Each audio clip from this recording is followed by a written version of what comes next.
प्रभु जगन्नाथ को नहीं सारा ओडिया जातिर गोटे उद्वेग अच्छी एवं भावावेग अच्छी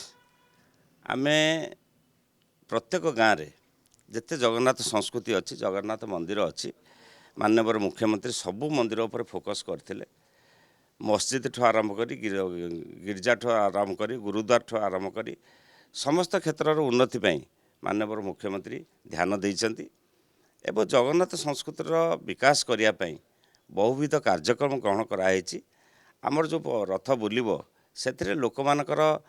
जो भावावेग अच्छी प्रभु जगन्नाथ प्रति समस्ते गुआटे देवे चाउल मुठाए देवे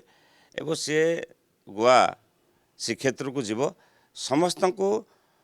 प्रभु जगन्नाथ सहित भावावेग भाव में जोड़ापी ये गोटे प्रयास मैं आशा करुचु समस्ते पूरी जगन्नाथ मंदिर जाई परिक्रमा प्रकल्प को देखार सुजोग लाभ करूँ। प्रभु जगन्नाथ को नहीं सारा ओडिया जातिर गोटे उद्वेग अच्छी एवं भावावेग अच्छी आमे प्रत्येक गाँव में जिते जगन्नाथ संस्कृति अच्छी जगन्नाथ मंदिर अच्छी माननीय मुख्यमंत्री सबू मंदिर उपर फोकस करते मस्जिद ठू आरंभ कर गिरजा ठू आरंभ कर गुरुद्वार ठू आरंभ कर समस्त क्षेत्र उन्नति माननीय मुख्यमंत्री ध्यान देइचंती